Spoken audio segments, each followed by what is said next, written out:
Secrets of Cleopatra, Queen, Lover, Strategist, Legend.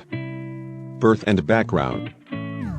Cleopatra VII Philopator was born in 69 BC in the grand city of Alexandria, Egypt, then one of the cultural and intellectual centers of the ancient world. She belonged to the Ptolemaic dynasty, a Greek family that ruled Egypt after the death of Alexander the Great. Her ancestor, Ptolemy I Soter, had been a general under Alexander and took control of Egypt in the aftermath of his empire's fragmentation. Unlike many of her predecessors, Cleopatra spoke the Egyptian language fluently and adopted local customs, which helped her gain the loyalty of her people. Ascension to the throne. In March 51 BC, after the death of her father, Cleopatra became co-ruler of Egypt with her 10-year-old brother, Ptolemy XIII. At only 18, she demonstrated exceptional intelligence and political instinct. However, the young king's advisors grew suspicious of her ambition and influence. Tensions rose quickly, and a power struggle ensued. Eventually, Cleopatra was forced into exile in Syria, but she would soon return, more determined than ever. Encounter with Caesar. In 48 BC, during Rome's civil war, Cleopatra saw a rare opportunity. With Julius Caesar in Alexandria, she arranged a secret meeting, famously having herself delivered to him wrapped in a rug. Caesar was captivated by her wit, charm, and political acumen. He supported her claim to the throne, helping her defeat Ptolemy XIII. Their alliance not only restored her rule but began a powerful connection between Egypt and Rome. Caesarean.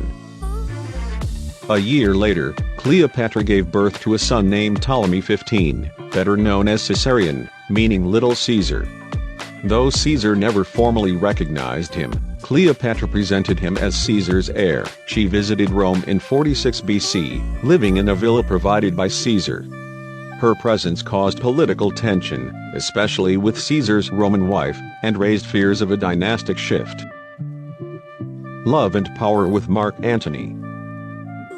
After Caesar's assassination in 44 BC, Cleopatra aligned herself with Mark Antony, one of Rome's new leaders. Their first meeting in Tarsus was theatrical. Cleopatra arrived dressed as the goddess Isis, sailing on a golden barge. Antony was enchanted. What followed was a deeply political and personal alliance that would shape the fate of empires.